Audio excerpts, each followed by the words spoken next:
Hey there, it's Nikki. It is so good to be back with you. Welcome to week 10 of our study, Finding a Way Forward. This week we looked at how to find a way forward in contentment. And we have 3 divisions that we'll look at. Our first division is on the hunt. Division 2 is disordered love and idols. And division 3, we will look at we were made for more. So on the hunt, disordered love and idols, and made for more. I pray that this study has been good for you so far, that you are indeed finding ways forward, ways to get unstuck. And I know that especially in this area, in contentment or discontentment, that I am not alone. That I think if there were only 2 of us in a room, that 100% of us would, at least at one point in our lives, have wrestled with or struggled with discontentment. And so I want you to know that you are in good company, that we have all been stuck, right, in discontentment, or we've been disillusioned, we've wanted more. Or maybe you thought you had it all. You looked around one day and you were like, this is everything that I ever wished for. And yet you still weren't happy. You still weren't content. So we thought that something or someone or some place could fulfill us, right? And I think that you on the other side of the screen there and myself have learned, probably the hard way, that there is no one thing that can truly fill us, that can make us happy, that can sustain us, and that will never let us down. And yet we keep trying, right? And we keep finding ourselves stuck in discontentment. Discontentment is defined as a lack of satisfaction with one's possessions, status, or situation. Oh, no one likes to feel discontentment. And so we're on the hunt, right? The hunt for what could fulfill us, what can bring us satisfaction. And I'm not going to list all of the things that we think could satisfy us because that list is far too long. But we keep hoping that the next thing, right, will be the thing that will bring us contentment and true peace. This new diet will help me lose weight. Then I can be at peace with myself and find self-worth. If I could just get that promotion and the raise that comes along with it, then I would feel financially secure. If God would just bring me my soulmate, then I would know that I am loved and worthy. If they would just change then. If I had what she had then. If God would just answer my prayer the way I wanted him to, then. One commentary that I came across this week when it talks about God answering our prayers, every prayer that we wanted him to, said that if God wanted to make us truly miserable and utterly discontent, he would give us everything we asked for. If I could just live in a bigger house, then I could be hospitable and have people over. If they would just acknowledge my hard work, then. If then. If I had this, then all would be right. We've all been there. We've all been on the hunt for the thing that was going to make everything better, but it didn't. It's as if our hearts and our minds are constantly on the hunt, looking to fill a void, constantly trying to find our worth, sustainability, wholeness, peace of mind, security, rescue, hope, joy, love, friendship, contentment, and so much more. I mean, if we're honest, it's why we're all here, right? It's what resonated with so many when the study came out. Finding a way forward, getting unstuck, and taking our next step towards an abundant life. We know that there is something else out there, that there's more. If you've ever felt that way, you're not alone, and you're not wrong. We are made, we are designed to find wholeness and healing and hope and peace and contentment. The problem is that more often than not, we go looking in the wrong places. You see, we could search the whole world and not find what we are looking for, what will truly satisfy us. Because what we truly need cannot be found on earth. The lyrics to the song Grave into Gardens kept coming into my mind this week. It's one of my favorite. And the beginning lines, I think, capture our seeking hearts perfectly. It says, I've searched the world, but it couldn't fill me. And man's empty praise and treasures that fade are never enough. We saw this wisdom in our faith work this week in Matthew 6, where we see a warning to not seek and to not store up earthly treasures. Why? Because they won't last. They will rust, they'll break, they could get stolen, and then what? No matter how shiny your new car is, it will eventually rust. It will break down, and someday it will stop working. No matter how great or dreamy somebody is, they will eventually let you down. They will hurt you or disappoint you. No matter how perfect they may seem, their humanness will come through. So today I want to ask, what are you on the hunt for? What is your heart and your mind and your soul searching for? Where have you sought happiness or contentment in the past? What was the outcome? I hope that you were able to honestly take a look at those questions this week, because it's not the same for everyone, because we're all different and we're in different seasons in our lives. We have different backgrounds and different life experiences. And it is good for us to pause and examine areas of our life where there may be unhealthy or unhelpful patterns, because it's often these patterns that can get us stuck. So looking at the things we run to or the things that we hope will fulfill us, and time again, they haven't. Seeing these patterns, these things our hearts are bent towards, is a great first step to getting unstuck. Because once we identify what's not working, what are we supposed to do? What are we supposed to be looking for? Where do we find our worth? How can we be content and truly satisfied? How can we get to the same place as the Apostle Paul when he says, I have learned to be quite content, whatever my circumstance? Well, I'm so glad you asked. And the answer, of course, is Jesus. But before we jump to that, I want us to take a look at our second part today.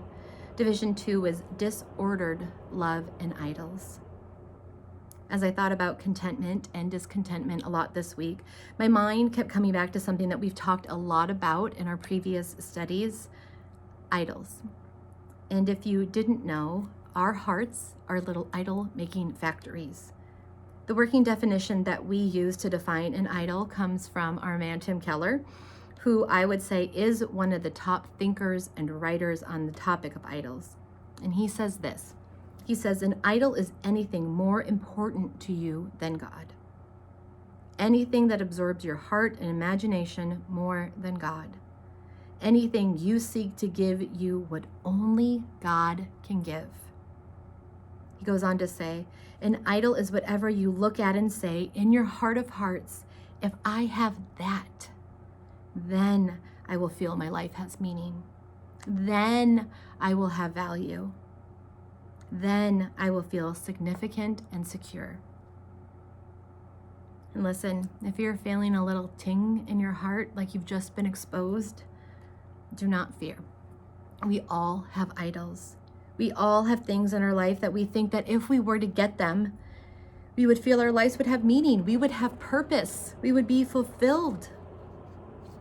Or we have things that if we were to lose them, our lives would no longer have meaning. We would have no value, and we would feel that without this thing in our lives, that life isn't worth living.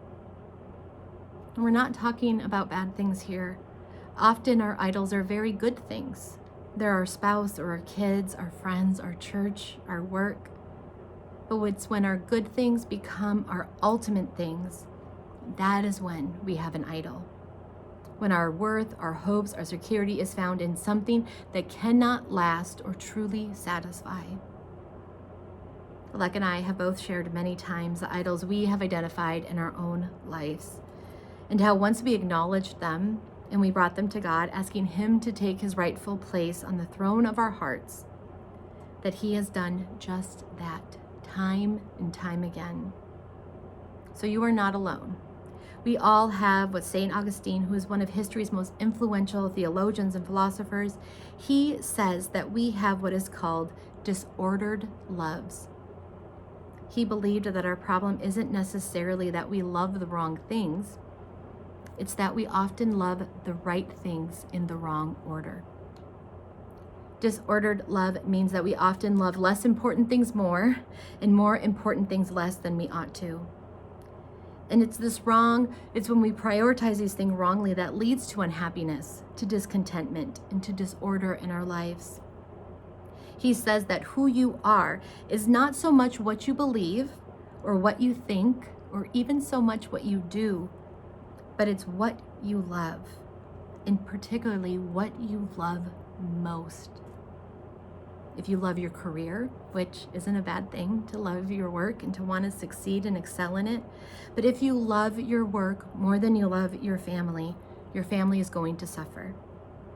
If you love money or success over justice, you will step on people and treat people unfairly to get what you want.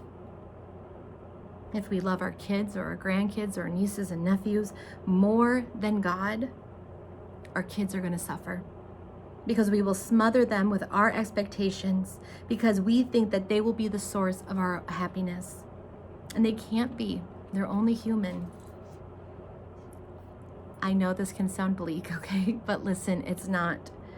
We are not told or even encouraged to not love our work, our friends, our spouse, our kids, our nieces, nephews, grandkids. We're not called to love them less. We just have to love them in the right order.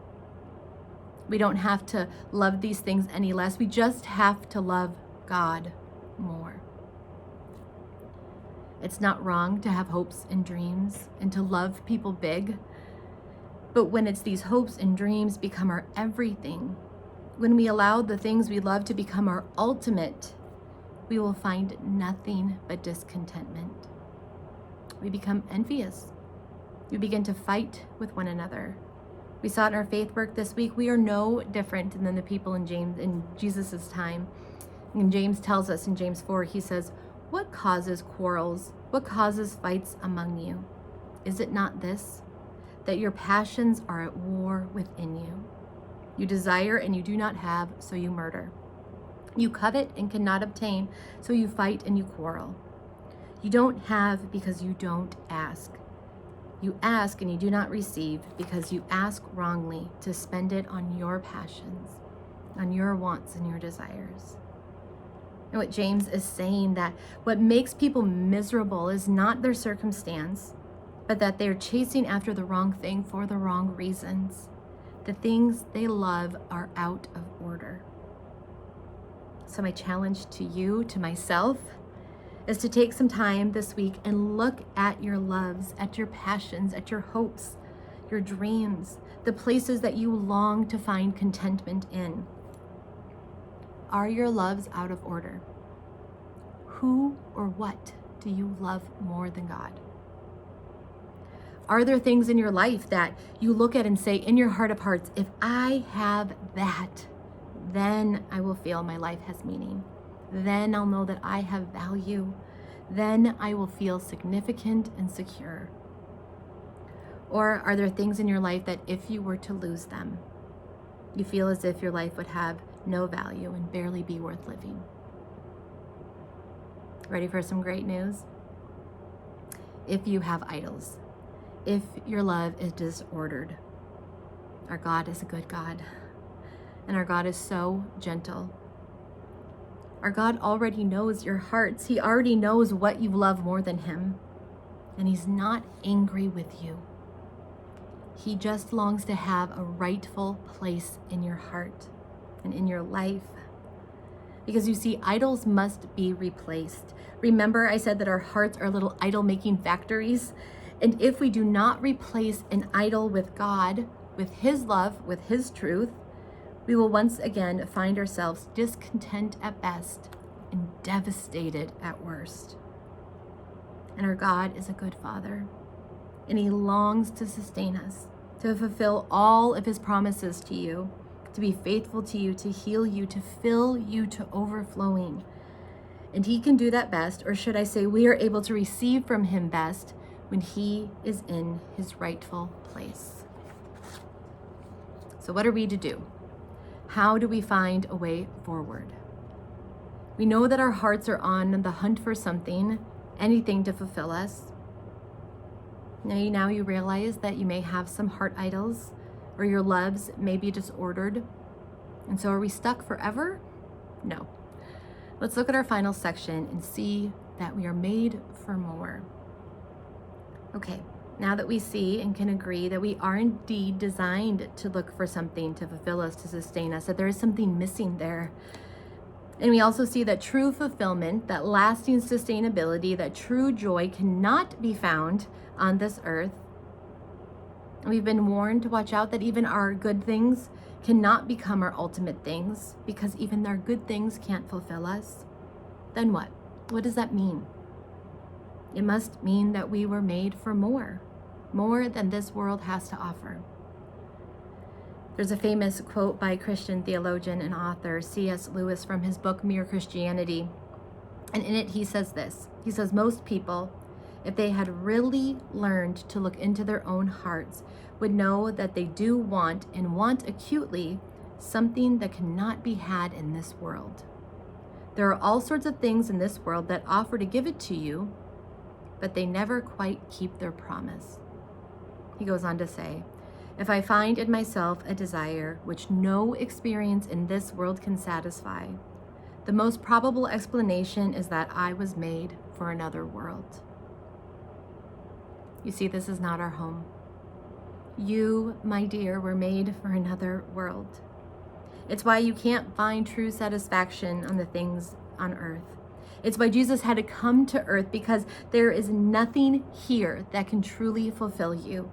There's nothing here that can bring you into right relationship with him. And it's realizing that God's profound, reckless love for us that helps gets us unstuck. You will never find contentment unless you know, see, and experience God's love for you. Because you can't just tell your heart to do something. I can't say, heart, love God more than you love Sam. Or heart, love God more than you love Jack and Char. Heart, love God more than you love your ladies. Because that's not how hearts work. And so we must stretch our faith muscles. We must be willing to be honest before God, to spend time with him, and to start agreeing with him, agreeing with God about who he says he is and who he says you are. We want to be women who have devout lives that are always seeking God's truth, God's love, his grace, and then waiting expectantly for God to give you all that you need. Now, what God brings you and what you think you need may be, and quite often are, two different things. And there can be frustration in that and disappointment in that.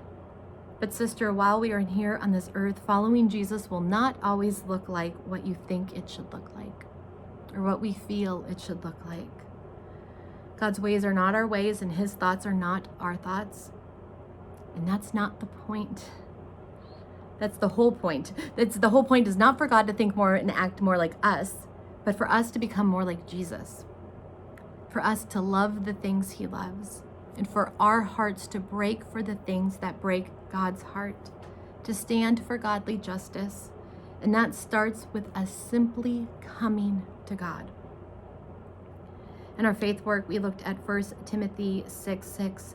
The NIV translation says that this way: a devout life does bring wealth, but it's the rich simplicity of being yourself before God. The Amplified Bible says it this way: but godliness actually is a source of great gain when accompanied by contentment. That contentment which comes from a sense of inner confidence based on the sufficiency of God. That was Paul's secret sauce in Philippians 4 when Paul says, for I have learned to be content whatever the circumstance. I know what it is to be in need, and I know what it is to have plenty. I have learned the secret of being content in any and every situation, whether well-fed or hungry, whether living in plenty or in want. I can do all things through him who gives me strength. It's because Paul had learned that true contentment comes from knowing and having an inner confidence based on the sufficiency not of himself or of someone else or something else can give, but he knew the complete sufficiency of God. He knew true contentment because it was based on the sufficiency of God, on what God can do. And sister, I want to tell you from personal experience that God is more sufficient than you can ever imagine. He is able, more than able, to not just sustain you, though he will, to not just bring you contentment, but he will. But he is able to do far more than you could ever hope or dream. And so when we allow our contentment to be based on God's sufficiency, then our work can be work. It can be a great way for us to use our gifts. Money can just be money. It doesn't have to be our everything. It can be another way that God provides for us. It can be a way for us to bless others. When our true satisfaction is found in Jesus, our friends can be our friends, and our kids can be our kids, and our spouse can be our spouse, because then they aren't expected to fulfill and sustain something within us that only God can fill. We can rest in the blesser and be grateful for our blessings. Not resting or looking for the blessings or loving the blessings in our lives more than the one who gives them. Our hope, our worth, our value, our satisfaction comes from not created things, but from the Creator. You see, the world says that you are blessed or you'll find satisfaction in what you have. God says that you are blessed and you will only find satisfaction when you begin to discover whose you are. Contentment is not found in a what, it's found in a who. And God says you are His. Which means when we begin to seek satisfaction in God, you're free to be you, to discover who God has made and is making you to be. There is only one you, sister. Only one person with your unique set of skills, with your laugh, with your life experiences. And so today, my prayer is that we let God take His rightful place, that we seek our contentment and satisfaction in Him. He is our anchor, our hope, and our true foundation. And He can do what no one else can. I am going to close us today by kind of reworking graves into gardens, and then I will end us in a prayer. And so, will you pray with me? Lord, we have indeed searched the world, but it couldn't fill us. You see, man's empty praise and treasures that fade will never be enough. But then, Jesus, you came along and you put me back together. And now every desire that I have is satisfied here in your love. Lord, there's nothing better than you. There is nothing better than you. Lord, there's nothing is better than you. Lord, I pray that today this would begin to be so. May we start to find our hope and our satisfaction, our contentment, not in the things of this world that can rust and fade away or be taken, but may we seek you, the only thing that can truly satisfy and the only thing that will last. Give us courage and insight to identify the things in our lives that we love more than you, that we have placed as an idol in our lives. And would you so gently show us how to love you more and seek you first. Amen.